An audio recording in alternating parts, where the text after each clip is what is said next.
You see this Ifunanya story, a lot of people have left the main thing to learn from this story. They're busy focusing on things that are so irrelevant. Some are even saying that it's how Igbo people behave. Igbo people are wicked, that they are mean and all that.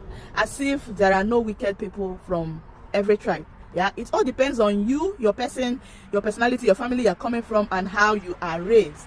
Yeah. So let's not also forget that there are a lot of people that retire back home that are living fine. They are okay. In fact, they're even enjoying their stay back home more than the years they spent abroad. So what are you people saying? Is it because those people are not sharing their own story and their experiences? And it now looks as if with this Ifunanya story, everybody that retired back home is being treated badly and poorly by their siblings and their family back home. It's not true. A lot of people retired back home and they are doing well. They are okay. Even those that have not even reached the retirement stage, they retired back home because they got tired of staying abroad and they are okay back home. So I think Ifunanya's dad contributed to this, because from the whole story, it looks as if he never trusted the family he created. He never trusted and valued his family, the one he created. He valued his siblings and trusted them more. That is why he gave them so much right to treat his family, that's the family he created, that way. Because I don't see the reason why they should even stop Ifunanya from entering his father's compound in the first place, if the dad didn't give them so much right. And I don't see the reason why he should give his brother his attorney in the first place. He gave them so much right, maybe from the things he always tell them. Maybe he made them somehow believe that his family, that's the family he created, are not capable, they don't care about him, they don't take care of him. That is the impression I see he gave to his sibling, that made them somehow feel that they owe him a certain level of protection, and they have to, fight for him. That is what is playing out. And so it's usually how it turns out. Once a man doesn't value his main family, when a man leaves the family he created and values the family he comes from more. And again, I wouldn't even be surprised if the sister contributed to his divorce with the wife, because I heard Ifunanya's dad and mom, they are divorced. So I will not even be surprised if their sister Jo, or whatever they call her, contributed to that, because it's like this Ifunanya's dad have been giving them so much information about his family, yeah, and that is why they somehow feel they have to stand up for him and protect him and fight for him, not knowing that most times once they always come out like this, they always come out with their own selfish interests.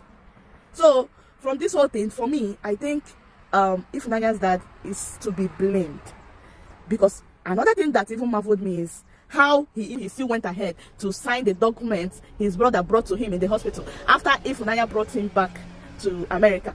Why did he go ahead signing the document the brother brought to him in the hospital? That is to show you guys he actually trusted them more than his children and his wife. I can understand the part of his wife because they are divorced, right? What about his children? If you are so mad at your wife, are you also mad at your children? I don't know if you guys are understanding this whole thing and seeing it the way I'm saying it.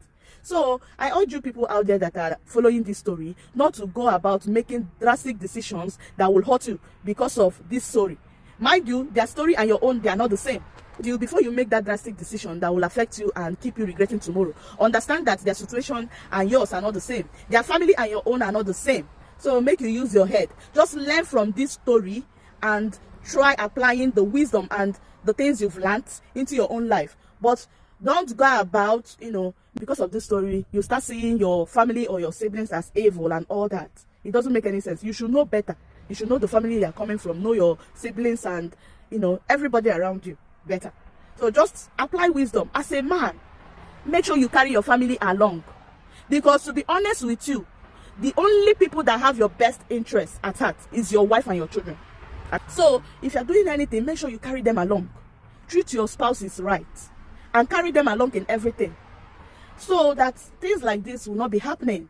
Yeah, because from this whole story you can see that even if Nanya's dad's sister wasn't taking good care of him.